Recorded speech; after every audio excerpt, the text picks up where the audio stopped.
बिस्मिल्लाहिर्रहमानिर्रहीम। अस्सलाम वालेकुम डियर स्टूडेंट्स। आज हम डिस्कशन करेंगे T10। क्वेश्चन नंबर 69 है जी। Acid hydrolysis of an ester is reversible because. जब हम एसिड हाइड्रोलिसिस करते हैं यानी एस्टर के अंदर जब भी हम एसिड ऐड कर रहे होते हैं तो असल में होता क्या है कि एसिड अपना प्रोटॉन देता है। एस्टर के अंदर जो कार्बोनिल ग्रुप है उसके ऑक्सीजन उस प्रोटॉन को पिक करता है, जिसकी वजह से कार्बोनिल ग्रुप जो है वो मोर सस्पेक्टेबल हो जाता है for the attack of nucleophile. ठीक है। इस वजह से जो है वो एसिड हाइड्रोलिसिस जो है वो एस्टर की वो रिवर्सिबल प्रोसेस होता है, यानी प्रोटोनेशन जो होती है एस्टर की, उस वजह से beta option. 70 esterification is fast in case of. Esterification fast तब होती है जब हमारे पास बल्कि ग्रुप या स्टेरिक हिंड्रेंस जितनी कम हो। ठीक है। और स्टेरिक हिंड्रेंस क्रिएट होती है mostly carbonyl sorry steric hindrance create होती है जब हमारे पास इलेक्ट्रॉन डोनेटिंग ग्रुप आते हैं, जिसका मिथाइल ग्रुप है, इलेक्ट्रॉन डोनेटिंग है, इलेक्ट्रॉन डोनेट करेगा, आने वाला रिएजेंट जो है वो अटैक उसको मुश्किल हो जाएगा। देयरफॉर जो फार्मिक एसिड है वो मोर रिएक्टिव होता है as compare to acetic acid and as compare to secondary acid. तो अल्फा ऑप्शन। नेक्स्ट है methyl cyanide on alkaline hydrolysis give intermediate product. Intermediate product क्या बनता है? साइनाइड से हम बनाते हैं कार्बोक्सिलिक एसिड, लेकिन ये थ्रू जाता है अमाइड। तो साइनाइड से पहले अमाइड बनता है और अमाइड से फिर कार्बोक्सिलिक एसिड बनता है, बीटा ऑप्शन। नेक्स्ट है जी common general name of the propane dioic acid. तो प्रोपेन डाइओइक एसिड का कॉमन नेम मेलोनिक एसिड है जी। नेक्स्ट है जी reaction of the acetic acid with lithium aluminium hydrate. Lithium aluminium hydrate ये acetic acid को कंप्लीटली तौर पर रिड्यूस नहीं करता, एथेनॉल तक लेके जाता है। अगर यहाँ फास्फोरस और हाइड्रोजन आयोडाइड होते हैं तो फिर इससे अल्कीन बनती है, यानी कंप्लीट रिडक्शन होती है इसकी। तो यहाँ alpha option. Next is slight oxidation of primary alcohol. Alkane की ऑक्सीडेशन से अल्कोहल बनते हैं, प्राइमरी अल्कोहल की अगर स्लाइट ऑक्सीडेशन करोगे तो एल्डिहाइड बनेंगे, एल्डिहाइड की स्लाइट ऑक्सीडेशन करोगे तो कार्बोक्सिलिक एसिड बनेंगे। तो चार्ली ऑप्शन है जी। प्राइमरी अल्कोहल है तो इसकी स्लाइट ऑक्सीडेशन हमने की तो एल्डिहाइड बनेगा, Charlie. Which one the following strongest acid? Strong acid भी हम यही कहते हैं कि जितनी जल्दी प्रोटॉन लॉस हो जाए, प्रोटॉन लॉस तब होगा जब जितने कम स्टेरिक ग्रुप मौजूद होंगे, जितने इलेक्ट्रॉन डोनेटिंग ग्रुप कम होंगे। तो alpha option formic acid more reactive है और स्ट्रॉन्ग एसिड है। 76 है which one the following ester show the flavour of orange. तो ये एस्टर का टेबल पड़ा है वो पूरा अपने टेबल याद करना है। तो ऑक्टाइल एसीटेट है जो कि ऑरेंज फ्लेवर शो करता है, इसमें ऑक्टाइल के ओ से याद रख लेना ऑरेंज। ठीक है जी। Charlie option which acid is use in the manufacturing of synthetic fibre. Acetic acid use किया जाता है। Next up by convention a peptide having molecular mass up to 10,000 is called as polypeptide. ठीक है। Many peptide linkage हो जाए तो polypeptide, और इसी पॉलीपेप्टाइड को हम फिर प्रोटीन कहते हैं जी। नेक्स्ट है जी which one the following derivative can not prepare directly from the acetic acid. Acetic acid directly कौन सी चीज़ नहीं, हाँ जी अमाइड जो है वो डायरेक्टली प्रिपेयर नहीं किए जाते। Charlie option which reagent is use to reduce the carboxylic acid to an alcohol. Alcohol में रिड्यूस करना है तो फिर हम लिथियम एल्यूमिनियम हाइड्राइड यूज करेंगे। अगर हमने उसको अल्केन में रिड्यूस करना है तो फिर हमारा बीटा ऑप्शन होता है हाइड्रोजन आयोडाइड और फास्फोरस। तो अल्कोहल में रिड्यूस करना है तो फिर lithium aluminium hydride. The solution which in which acer is used for the seasoning of the food। seasoning of food के लिए acer कौन सा यूज किया जाता है जी? एसिटिक एसिड यूज किया जाता है। Next 82 which of the following element is not present in all the protein. Protein के अंदर कौन से एलिमेंट्स नहीं मौजूद होते भी? ऑल प्रोटीन में वो सल्फर है। नेक्स्ट है जी IUPAC name of the following compound. तो चार कार्बन है तो ब्यूटेन डाइओइक एसिड बन जाएगा। नेक्स्ट है जी विच वन द फॉलोइंग 84 है which one the following react with ethanol and ethanoic acid at room temperature. हाँ जी अल्कोहल है और एथेनोइक एसिड है, इन दोनों के साथ सोडियम मेटल जो है वो रिएक्ट करेगी, चार्ली ऑप्शन। नेक्स्ट है G LDH1 is raise in heart disease. Heart disease के अंदर ये रेज कर जाता है अपने लेवल से। नेक्स्ट है जी which one the following metal can evolve hydrogen from acetic acid. हाँ जी सोडियम मेटल जो है वो एसिटिक एसिड में हाइड्रोजन इवॉल्व करेगी। Alpha option which one of the following is not a dicarboxylic acid. ये मेलोनिक एसिड भी dicarb, malic acid भी डाई है, सक्सिनिक एसिड भी डाई है। हाँ जी वैलेरिक एसिड जो है वो डाई कार्बोक्सिलिक एसिड है, नहीं है। ये हमने नोमेनक्लेचर के अंदर इनके नाम पढ़े थे जी। वैलेरिक वैलेरिया से है, अभी शर्ब का नाम है, हर्ब का। नेक्स्ट है the compound is commonly called है कॉमन इस कंपाउंड को हम क्या कहते हैं?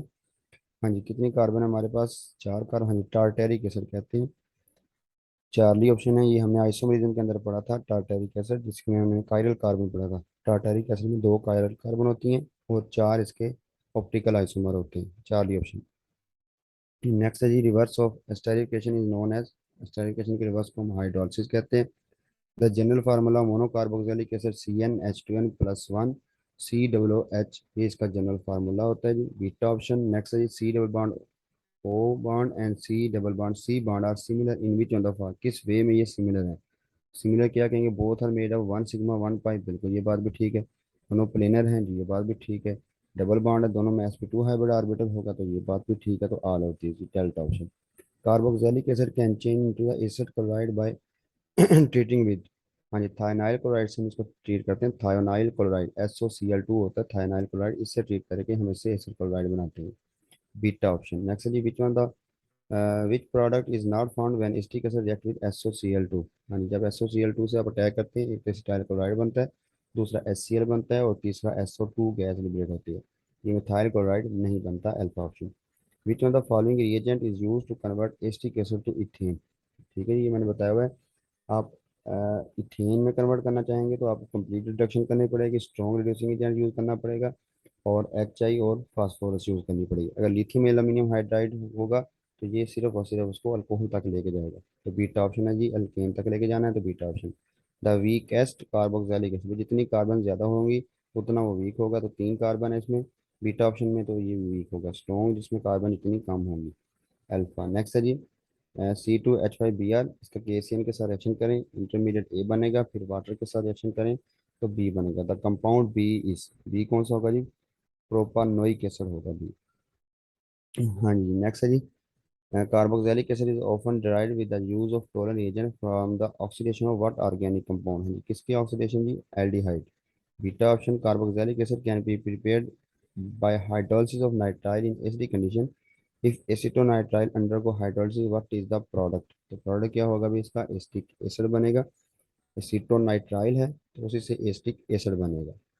Beta, what is the product when acetic acid is reacted with sodium hydroxide. Acetic acid जब सोडियम हाइड्रोक्साइड के साथ रिएक्शन करेगा तो एसिटिक एसिड की हाइड्रोजन और सोडियम हाइड्रोक्साइड का OH, H और OH मिलकर वाटर बना देंगे, और हाइड्रोजन की जगह जगह पे रिप्लेस हो जाएगा सोडियम, सब्सटीट्यूशन हो जाएगी जी। ठीक है, तो डेल्टा ऑप्शन, सोडियम एसीटेट। उसके बाद है जी, question number 101, what is the main reason for the fact that carboxylic acid can undergo the ionisation. तो आयोनाइजेशन का मेन फैक्टर क्या है भाई, इनकी रेजोनेंस स्टेबलाइजेशन है। कार्बोक्सिलेट आयन की रेजोनेंस स्टेबलाइज भी मोर इलेक्ट्रोनेगेटिव, यानी कि ऑक्सीजन एटम पे होता है, alpha option. Which on the following class of compound is use for artificial flavouring in jams. ठीक है, ये एस्टर्स हैं जो कि आर्टिफिशियल फ्लेवर के तौर पे यूज़ किए जाते हैं। डिफरेंट एस्टर का डिफरेंट फ्लेवर होता है। Beta option. among the following acid which has the lowest pKa value। ठीक है जी, लोएस्ट pKa के वैल्यू का मतलब है स्ट्रॉन्गेस्ट एसिड। याद रखना जी, Ka डायरेक्टली प्रोपोर्शनल होती है एसिड के, और pKa इनवर्सली प्रोपोर्शनल होती है एसिड की स्ट्रेंथ के। यानी pKa की वैल्यू जितनी कम होगी एसिड उतना स्ट्रॉन्ग होगा, Ka की वैल्यू जितनी ज़्यादा होगी एसिड उतना स्ट्रॉन्ग होगा। तो pKa की कम वैल्यू पूछी इसमें, तो उसका मतलब है स्ट्रॉन्ग एसिड। तो स्ट्रॉन्ग एसिड कौन सा भी, जिसमें बल्कि ग्रुप कम है, बल्कि ग्रुप कम किसमें होगी, फॉर्मिक एसिड में, तो चार्ली ऑप्शन। जी, नेक्स्ट 104 है, एंजाइम्स आर इनएक्टिवेटेड बाय।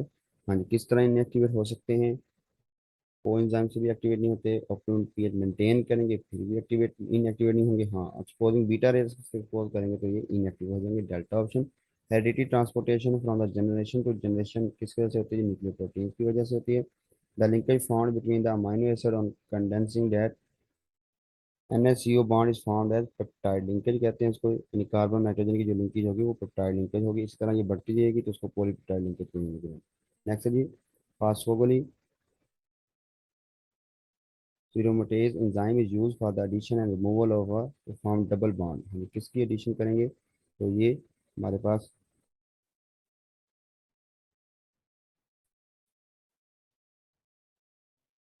जी, तो ऑल ऑफ दीज। नेक्स्ट है जी, albumin and globulin are defined as, albumin और ग्लोबुलिन को हम सिंपल प्रोटीन कहते हैं। Delta option. 109 है, three dimensional folding and testing represented. Three dimensional है तो टर्शियस स्ट्रक्चर होगा जी। Charlie, the most abundant protein in the human body वो कोलेजन होती है, alpha. Denaturing of protein is often characterised by, हाँ जी, loss of biological activity, alpha option. Which in the following is not the category of protein based on their function. हाँ जी, nucleo भी कहते हैं, और जेनेटिक भी हो सकते हैं on the basis function, but beta option most accurate है आपका, beta. Which one of following enzyme is use to stop bleeding, honey thrombin use किया जाता है। Beta helical structure of protein stabilize by, stable किस तरह होता है, hydrogen bonding से स्टेबल होता है प्रोटीन का structure. Delta option enzymes are derived proteins हैं। चार भी option prosthetic group are non proteinic part को कहते हैं जी। तो beta option lactoglobin is found in, lactoglobin हमारे मसल या प्लांट्स में होती है। Delta option the secondary order of the protein structure is, secondary order जो है वो क्या करता है, कॉइलिंग करता है पॉलीपेप्टाइड चेन की, ठीक है। तो चार्ली ऑप्शन होगा इसका, की मिस्टेक है। नेक्स्ट है G 119, in the following reaction X plus and Y are respectively. तो एसिटिक एसिड का अमोनिया के साथ रिएक्शन करते हैं, अमोनियम एसीटेट बनेगा, उसको हीट करोगे वाटर रिमूव होगा तो अमाइड बनेगा। Delta option which property of protein enable them to act as pH buffer, ठीक है। तो कौन सी प्रॉपर्टी है भी, दे आर सॉल्युबल, नहीं, they have high carboxyl and amino groups, ठीक है जी। नेक्स्ट है जी बीटा ऑप्शन है भी। नेक्स्ट है which one of following acid है smallest dissociation constant. Smallest dissociation constant का मतलब है के ए की वैल्यू स्मॉल किसके लिए होगी। मैंने आपको शुरू में बताया के की वैल्यू एसिड के स्ट्रेंथ के 30% है। जिस एसिड की स्ट्रेंथ वीक होगी, एसिड वीक होगा, उसकी के की वैल्यू भी कम होगी। तो हमें इसमें वीक एसिड ढूंढना भी, वीक एसिड हमारे पास जिसमें कार्बन ज़्यादा और अगर उसके साथ हेलोजन लगी हुई है तो जो लेस इलेक्ट्रोनेगेटिव है तो वो हेलोजन ज़्यादा, तो वो हमारे पास क्या होगा, वीक डिसोसिएशन कांस्टेंट यानी वीक एसिड होगा। तो बीटा ऑप्शन है, इसमें कार्बन भी 3 है और ब्रोमीन लगी हुई है, तो बीटा ऑप्शन है। When propanonic acid is treated with aqueous sodium bicarbonate CO2 is eliminated, the C और the CO2 comes from कहाँ से आती है, बाइकार्बोनेट से आती है, तो बीटा ऑप्शन। स्टूडेंट्स की को अच्छी तरीके से सुन लें, कोई भी मसला हो तो आप ग्रुप में डिस्कस कर सकते हैं, आपको मैं समझा दूंगा। हमेशा खुश रहें, अल्लाह हाफिज़।